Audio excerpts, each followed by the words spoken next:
this in a while, so I would like to do this. Just saw The Boys 2 days ago, and I haven't done anything in a while, so I wanted to do a video on it because it's interesting as hell. The Boys is a deconstruction of superhero comics. It's based on a comic book by Garth Ennis, who's famously not a fan of the superhero genre. I think he's only done like, I want to say like 2 or 3 superhero comics. The rest of his are more either deconstructionist or just aren't superhero comics at all. Like The Preacher is the thing he's really famous for. It's actually a comic I was quite fond of. But he did The Boys.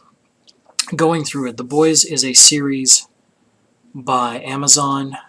I've said this before about Amazon. They tend to be very tentative when they make TV shows, whereas I've heard with Netflix shows, one of the complaints from writers, allegedly, was that Netflix would just demand that they do way more episodes than they were prepared to do or felt were necessary for the thing they were trying to make.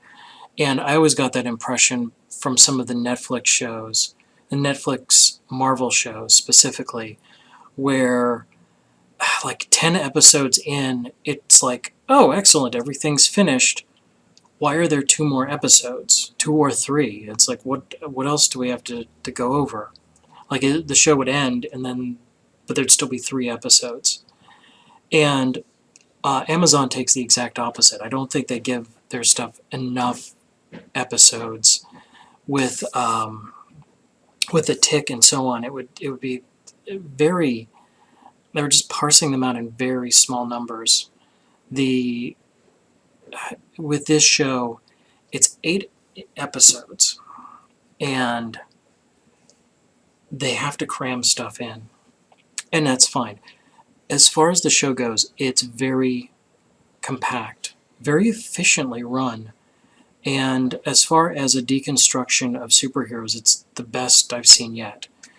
I want to, which is tough, because do you want to say this is better than The Watchmen? The Watchmen comic, I don't know. I've never read The Boys, the comic. But as far as better than the movie The Watchmen, yes, this is significantly better. It's more... The Watchmen is a product of its time, specifically the 80s. I mean, it's Cold War era. Superheroes are around when people are worried about nuclear annihilation. It's a different time. The Boys is way more up to date. Everything about it feels very current.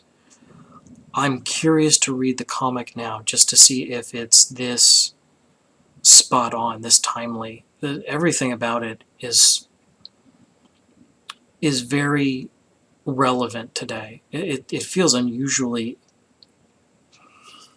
important for a superhero comedy. I've said this before. For some reason, superhero comedies have just become a thing. It's a genre. You get that a little bit with Venture Brothers, a bit with Archer, but not really, a little bit with Rick and Morty, but you really get this with Super Mansions, The Tick, all iterations of it, The Boys now, God, a few others. I mean, it's just become a genre of entertainment. The ironic superhero comedy. And this one isn't a comedy, though. Is this even... God, this is the question. Is this even a superhero comedy? Does this fit alongside The Tick, another Amazon, made for Amazon special? And I think the answer is no. While there is a fair amount of comedy in it, just like in a straight superhero movie like The Avengers, I don't think any of them are comedies, but there's a fair amount of comedy in them. This is a... I want to emphasize how dark this is before I forget. This is a very dark action drama, a very cerebral, surprisingly cerebral one. But it does have a lot of very funny moments in it. It's very entertaining. I want to express how dark this show is, because apparently I'm a cynical, jaded asshole who barely noticed. Like, I watched the whole thing, and, like, I'm familiar with Garth Ennis. I like his stuff, but his stuff doesn't shock me. I'm not one to be shocked by stuff. Like, you have to really go over the top to get, like, kind of a jaw drop out of me. So this show, I did barely. It's like, oh, it's guys having sex with a dolphin, or stuff, or people are exploding, or something like that. Doesn't doesn't hit me as much, but I think most people, this will people who aren't on an FBI watch list are going to be quite shocked by parts of this. So, what is The Boys about? The Boys is, as I said, deconstruction of superhero comic books vis-a-vis The Watchmen. In this case, it's superheroes are incredibly popular, they're very famous, very celebrity. They are celebrities. They're full-on mega celebrities. And the show kind of posits through its premise. It initially starts with a character. I mean, you see it in the commercials. A character's girlfriend gets killed accidentally by a super person, and he kind of wants vengeance. He's kind of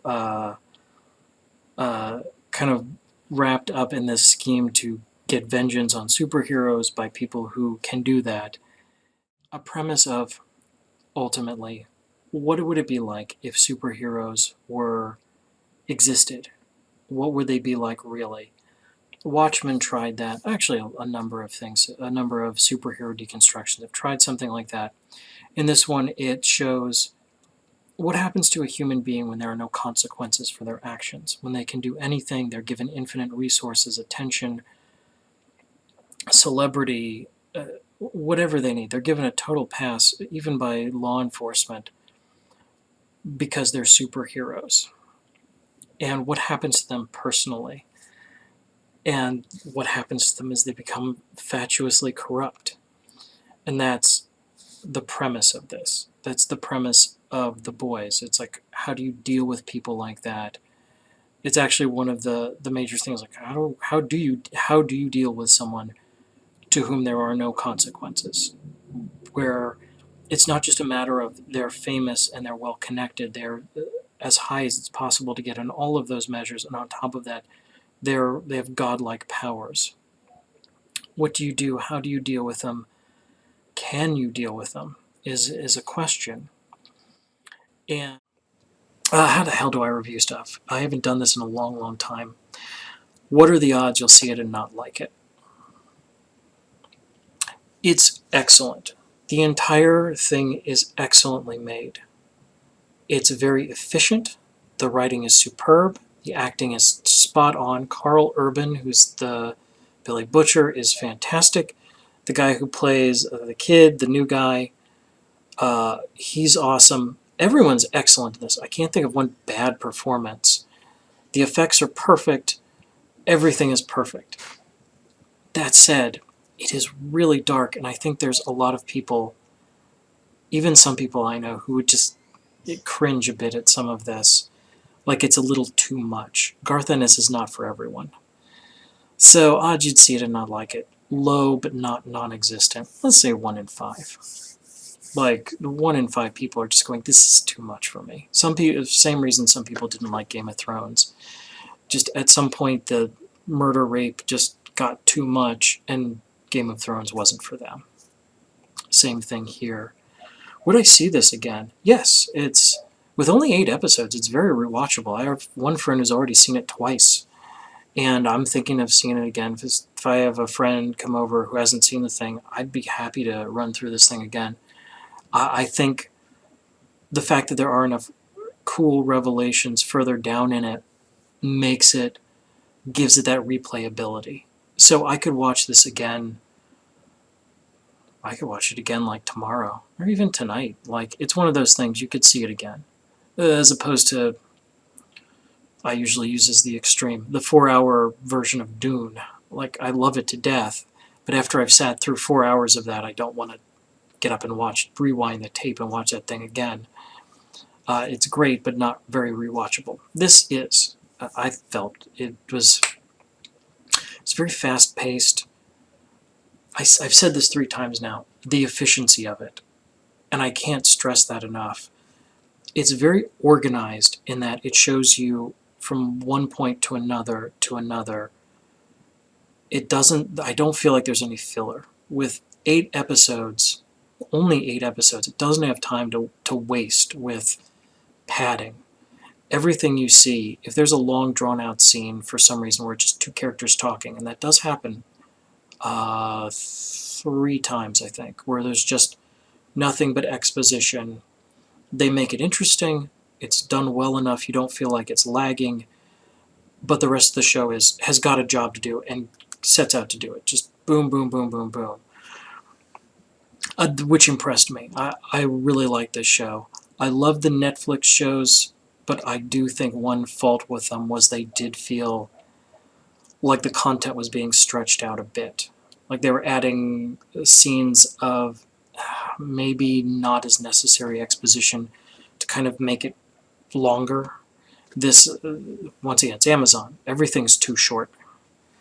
It's turning into my common complaint about Amazon is they just don't invest enough in the stuff. Like, it took 2 years to get 1 season of The Tick. In fact, more like 3. Because then first they had to make the first season, the rest of the first season. Then they said, that's just the first half of the first season. It's like, dear God. So, The Boys. I recommend it. I would go see this. It's on Amazon Prime.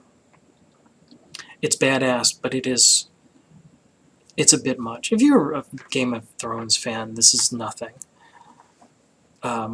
If you're not, or if you're turned off by that, if you had a problem with Game of Thrones, you might have a problem with this. I think that's it. I'm out.